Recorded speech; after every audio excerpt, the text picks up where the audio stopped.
Tšau kõikidele veevalajatele, kindlasti visake videole pöidlanuppu, liituge kanaliga, kes saab kanalit toetada, võib liituda peregrupiga ning muidugi võite alati jälgida Instagramis. Ning vaatame siis üle, mis siin mai esimeses pooles on tulemas veevalajatele suhetes ja armastuses. Ja väga kiirelt siit 4 kaarti väljas ja viimased ka kohe niimoodi pau ja väga huvitavalt isegi. Vaatame, paneme need siia ritta. Tagurpidised kaardid ja kohe esimese kaardina lendas veevalajatele välja keiseri kaart ja keiser räägib nüüd 100% mingist hästi võimekast meesterahva energiast, et see on 100% meesterahvas. Meesterahvaste puhul meesterahvad võivad ise saavutada hästi stabiilse või turvalise energia. Samas naisterahvaste puhul võib see tähendada mingit sükest võimekat nagu austajat või stabiilset või turvalist partnerit.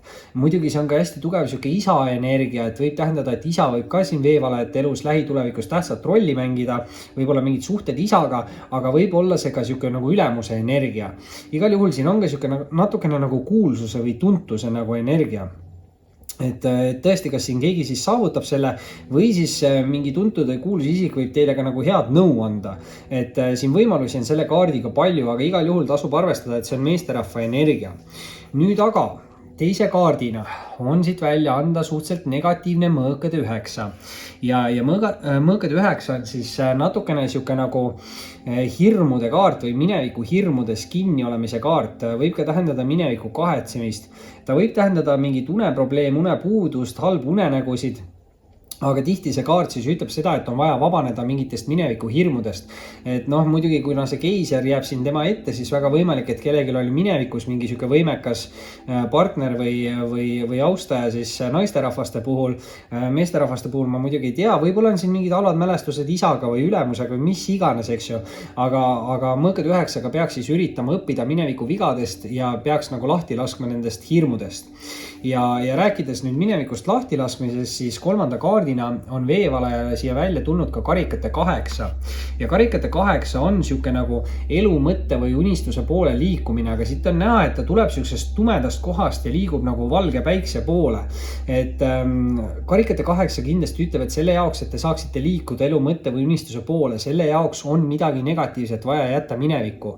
On see mingi toksiline side, suhe, halb harjumus, sõltuvus, negatiivne mõtteviis või mingite illusioonide või hirmude vangis olemine. Et mulle midagi pärast tundub, et siin on seotud midagi nagu hirmudega ja keegi peab vabanema mingitest hirmudest või õppima siis nendest mineviku vigadest ja enam mitte samu vigu kordama. Ja kui te olete ennast hakanud alla hindama tänu mingile mineviku kogemusele, siis kindlasti ei tasu seda teha, sest kui minevikus läks midagi halvasti, siis see ei pea tähendama seda, et tuleviku inimesed ja olukorrad oleks ka negatiivsed. Et kui te ise suhtute negatiivselt, siis te kutsute seda energiat ligi, et pigem tasub siis suhtuda positiivselt ja üritada vabaneda sellest negatiivsest energiast. Nüüd aga teine rida, teist rida veevalajale alustame Sauade kuningaga.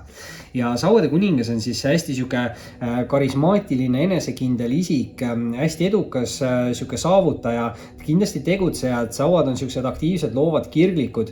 Sauad näitavad ka siin muidugi tugevamat seksuaalenergiat, võivad näidata sportlikkust, head välimust. Kui te tunnete ennast nüüd selles energias ära, siis on see kindlasti teie energia, aga ka see kaart võib olla siuke austaja partneri kaart. Nüüd see kaart on kuninga nagu siuke meesenergia, aga meesenergiat tegelikult võib olla nagu naisterahval ja meesterahval. Et mõlemal sugupoolel, et see võib ka siin olla mingi siuke hästi enesekindel ja võimekas naisterahvas nüüd. Aga ülemine on, keiser on siis kindlasti 100% meesterahvas. Et kuningas on siin nii ja naa. Et kui on siuke mingi karjäärinaine, siis kindlasti võib olla siuke edukuse ja võidukuse ja enesekindluse energia nagu Sauade kuningal on ja siuke karismaatiline. Et võimalusi on siin tegelikult mõlemale sugupoolele. Ja nüüd eelviimase kaardina tuleb siit välja karikate 4. Ja karikate 4 on natukene siuke solvumise või asja isiklikult võtmise kaart negatiivse poole pealt, aga ta ei ole siis üldsegi nii negatiivne kaart. Et ta räägib mingite võimaluste või pakkumiste nagu vältimisest, aga samas see kaart ütleb, et kui te väldite kõiki võimalusi või pakkumisi, mis teie suunas tulevad, siis te võite maha magada mingi väga hea pakkumise. Et väga võimalik siin ongi see, et kellelgi oli minevikus mingi halb kogemus, sündmus, suhe, side siis mingi inimesega ja võib-olla te nüüd kardate uusi sidemeid või suhteid luua, aga tegelikult see karikate 4 ütleb, et te peate hoidma silmad ja kõrvad lahti, sest mingi väga hea võimalus, side, suhe, inimene, mis iganes, midagi väga positiivset on teie poole tulemas. Ja kui te väldite kõiki võimalusi või valikuid või inimesi, siis te magate maha. Ehk siis igal juhul olge tähelepanelikud siin veevalajad. Ja nüüd viimase kaardina tuleb siit müntide 5. Ütleme niimoodi, et tänastest lugemistest kindlasti kõige raskem lugemine on siis veevalajal, sest on siin see mõõkad 9 ja see ka müntide 5 ei ole just kõige parem energia. Karikate 8 räägib ka siin mingist negatiivsest minevikust. Nüüd müntide 5-ga kindlasti tasub natukene ettevaatlikum olla rahaasjades. Ärge usaldage pimesilmi mingeid inimesi, sest müntide 5 võib tähendada petmist, valetamist, varastamist. See on selline hüljatustunde ja puudustunde kaart ja võib tähendada ka materiaalseid probleeme. Muidugi väga võimalik on siin hoopis see, et tegemist ongi siin selle mineviku energiaga, et minevikus siis keegi pettis, valetas, varastas, tegi haiget, eks ju.